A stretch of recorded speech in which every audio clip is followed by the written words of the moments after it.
Enséñanos a obedecer tu voz, renueva nuestra mente y corazón para vivir en tus propósitos por tu palabra, oh Dios.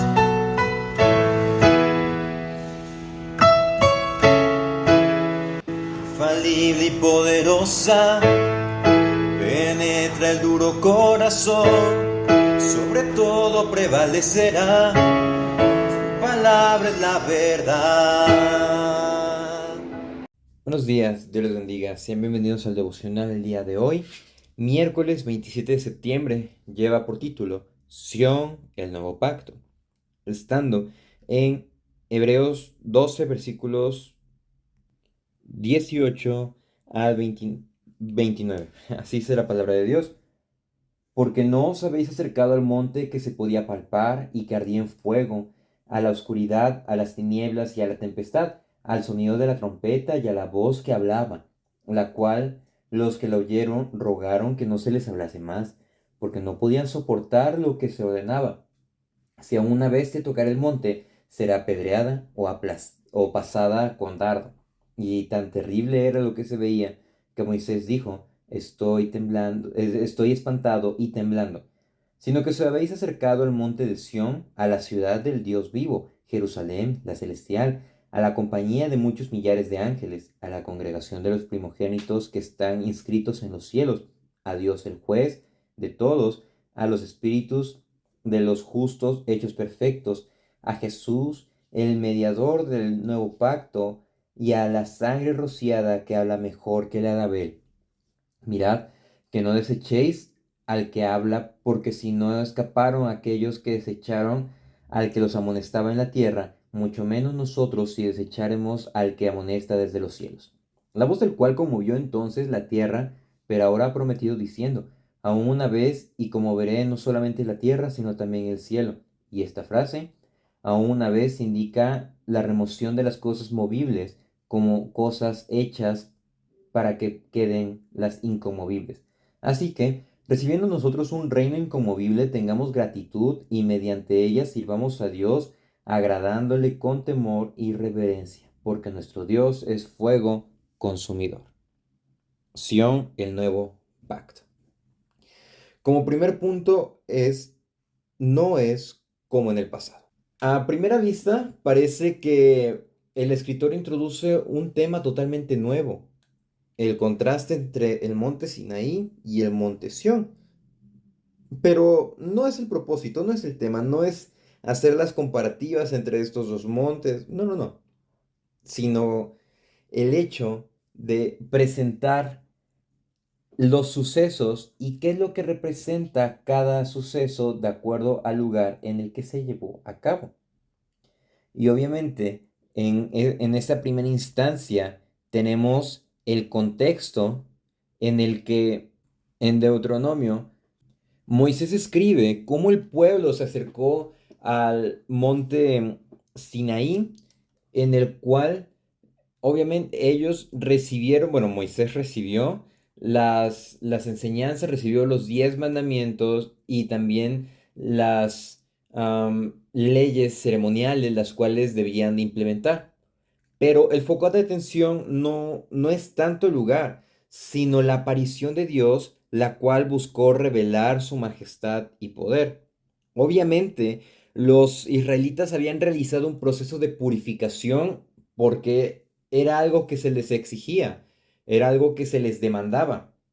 Entonces, para este momento, ellos estaban limpios por fuera, pero interiormente ellos temblaban de miedo cuando miraban el monte. ¿Por qué? Porque se habían acercado a un lugar, dice, tinieblas, oscuridad y tormenta. Y es aquí donde plantea la comparativa e inicia porque dice: porque no sabéis, ustedes no se han acercado al monte que se puede palpar, no se han acercado a un monte físico y que estaba ardiendo, a la oscuridad y a las tinieblas y a la tempestad, al sonido de la trompeta y a la voz que hablaba, la cual los que lo oyeron rogaron que no se les hablase más. Los israelitas, ellos escucharon la voz de Dios, Pero imagínense esto, el pueblo de Israel escuchó la voz de Dios, pero ellos escuchaban como una trompeta, como un sonido increíblemente fuerte que no podían soportar. Y es en ese momento que ellos le pidieron a Moisés que, que le dijera a Dios que se detuviera y que él fungiese como intermediario entre Dios y ellos. ¿Por qué? Porque ellos no podían soportar, porque su corazón no estaba comprometido, porque lo que demandaba era algo mayor de lo que ellos podían realizar. ¿Por qué? Porque también en el 19, 20, porque no podían soportar lo que se ordenaba. Si a una bestia tocar el monte, será apedreada o pasada con dardo. 21. Y tan terrible era lo que se veía que Moisés dijo, estoy espantado y temblando. Cuando Dios revela su santidad al hombre, lo que resulta es en temor y temblor. Pero también esto lleva a un miedo sabiendo la condición en la que el hombre se encuentra. En el caso de Isaías, cuando él es llevado en visión a la presencia de Dios, dice que estaba sentado en un trono alto y exaltado. Él dijo, ay de mí que soy hombre muerto. ¿Por qué? Porque soy hombre de labios impuros y vivo en medio de un pueblo de labios impuros y mis ojos han visto al Rey, al Señor Todopoderoso.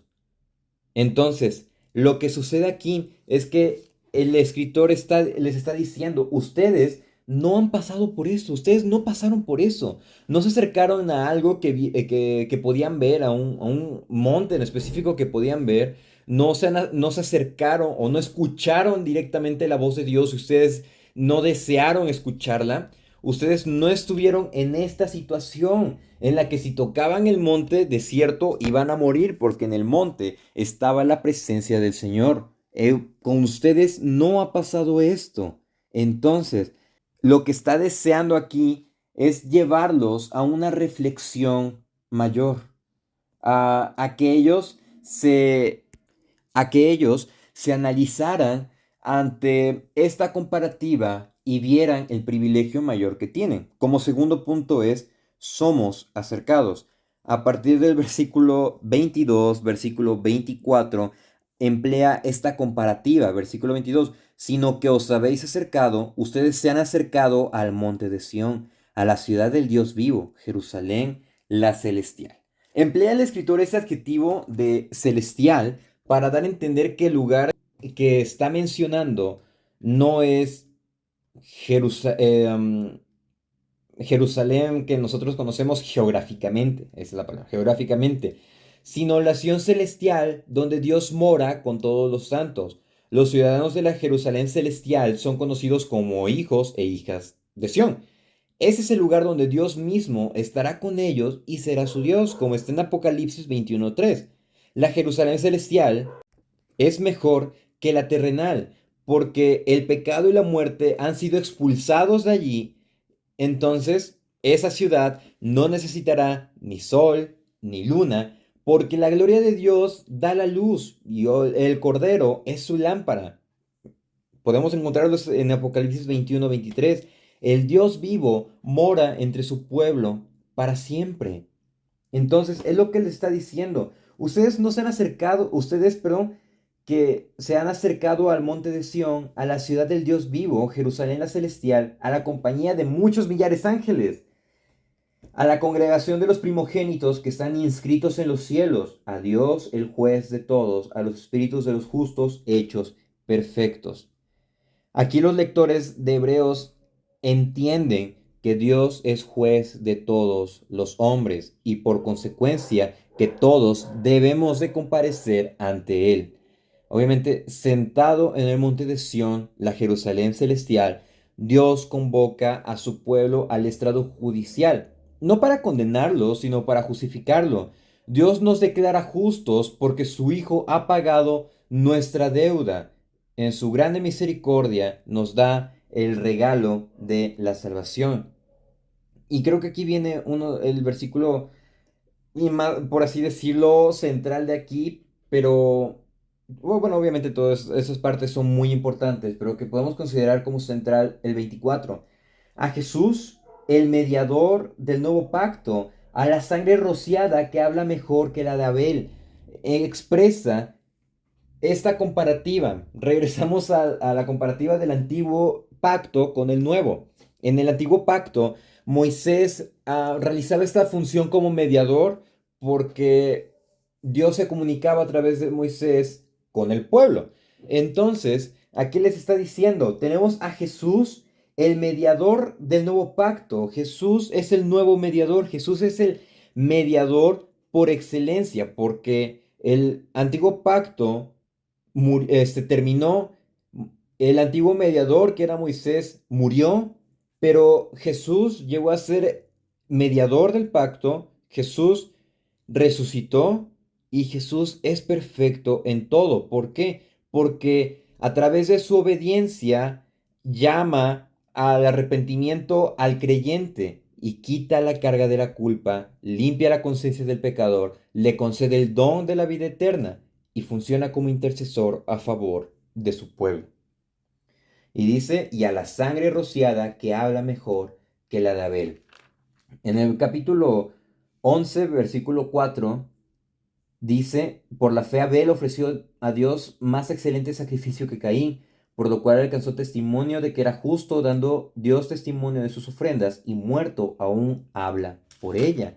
Lo está catalogando como alguien justo, pero el texto, al momento de hablar de Jesús, dice, la sangre de Jesús es increíblemente superior y mejor que la de Abel. ¿Por qué? Porque su testimonio es mayor, es perfecto y es completamente justo. Entonces, en este momento podemos direccionarlo de la siguiente manera. Tanto en el punto uno como en el punto 2 están interrelacionados porque nos está haciendo una comparativa. Los judíos realizaban las cosas, las ceremonias, de manera externa para cumplir con lo que se les pedía, pero no su corazón estaba lejos. Es por eso que nosotros somos acercados a la voluntad, a la presencia de Dios, donde su sacrificio es mejor y es perfecto. Es por eso que nosotros debemos de preguntarnos cuál es la motivación por la que hacemos las cosas, cómo nos direccionamos. Y un ejemplo es cómo nosotros, con qué corazón, con qué intención nosotros asistimos al culto, asistimos a las reuniones, porque si nuestro deseo es agradar a los hombres, estamos mal. Estaremos actuando igual que los israelitas en el desierto. Simplemente queremos quedar bien con Moisés. ¿Por qué? Por temor al hombre.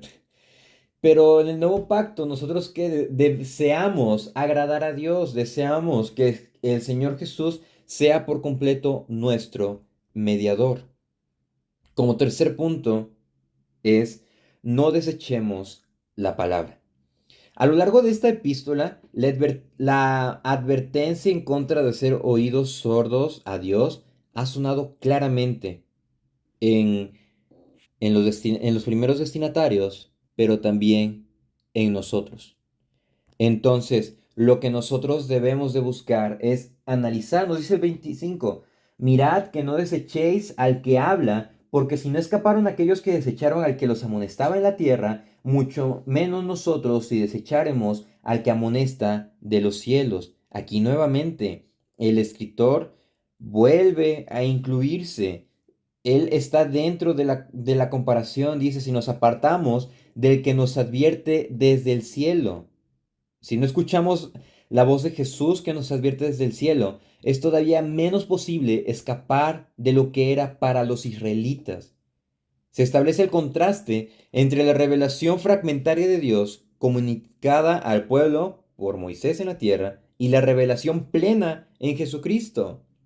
Entonces, nosotros, ¿cómo escaparemos si descuidamos una salvación tan grande?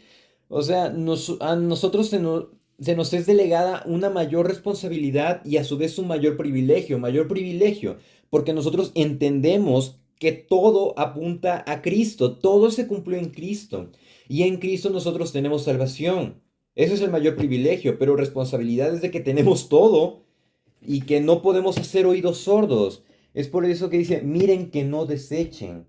26. La voz del cual conmovió entonces la tierra, pero ahora ha prometido diciendo, aún una vez conmoveré no solamente la tierra, sino también el cielo.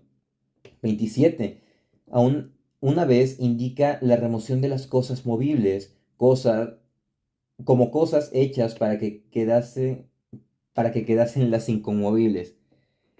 Un ejemplo de las cosas terrenales fue el sacerdocio levítico. Obviamente llegó a su fin al ser reemplazado por el sacerdocio eterno de Cristo. De manera que nosotros estamos apreciando cuáles son estas cuestiones de las que nos habla. Nosotros tenemos mayor responsabilidad ahorita que hemos escuchado, que hemos estado apreciando la carta a los hebreos, porque conocemos no todo, pero tenemos un mayor entendimiento en la medida de lo posible sobre la soberanía de Cristo, sobre la superioridad de Cristo y sobre cómo nuestra responsabilidad en cuidar nuestra salvación es tan importante porque es algo constante. En el versículo 28 nos dice que recibimos un reino inconmovible, algo que permanece para siempre y es eterno. Y nos encontramos obviamente en este proceso, dice así que recibiendo nosotros un reino inconmovible. Y el Señor Jesús, en la oración del Padre Nuestro, nos dijo a los discípulos, ustedes deben orar para que venga el reino. Cuando dice, venga a nosotros tu reino, hágase tu voluntad, hágase en la tierra como en el cielo. Entonces, otra cuestión de la que está hablando acá es que nos debe de llevar a tener gratitud. Debemos de vivir completamente llenos de gratitud hacia Dios y también debemos de adorar a Dios. Debemos dar gracias en palabra, en obras y también en adoración.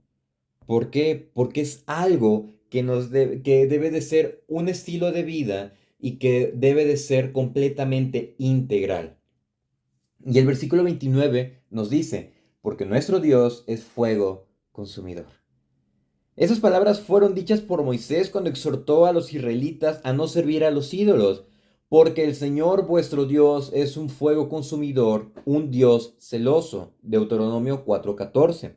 Si bien Cristo nos ha concedido privilegios insólitos, debemos tener conciencia de lo tremendo y santo que es Dios. Por consiguiente, debemos de adorarle con reverencia y temor. Debemos de estar conscientes a quién adoramos. ¿Por qué? Porque si nos vamos a los tiempos de la monarquía, en el medioevo, los reyes lo que querían hacer era imponer su autoridad y que lo respetaran. Lo que Dios hace es dar todo por gracia y por misericordia, pero también nos dice que es fuego consumidor. ¿Por qué? Porque su ira es santa y su ira santa demanda un castigo santo. Nosotros estamos por pura misericordia y por el puro afecto de su voluntad. Entonces, ¿qué es lo que nos lleva el devocional, la meditación del día de hoy? A apreciar el gran privilegio que tenemos al acercarnos a Dios. ¿A través de quién? De Jesucristo, porque no tuvimos la experiencia que tuvieron los israelitas, sino que tenemos la gracia de Dios, que tenemos el sacrificio y el mediador perfecto. Pero nosotros no debemos de desechar, no debemos de hacer oídos sordos a la palabra que se nos está dando. ¿A qué? A la Biblia. Debemos de vivir íntegros sabiendo que recibiremos de Él una mayor recompensa y en este proceso vivir en santidad, vivir en gratitud, dar testimonio y reconocer que servimos a un Dios santo, el cual demanda santidad de cada uno de nosotros en toda nuestra manera de vivir. Que el Señor les bendiga. Cielo y tierra. desvanecerá tu palabra, permanecerá cielo y tierra, desvanecerá tu palabra, permanecerá. Enseña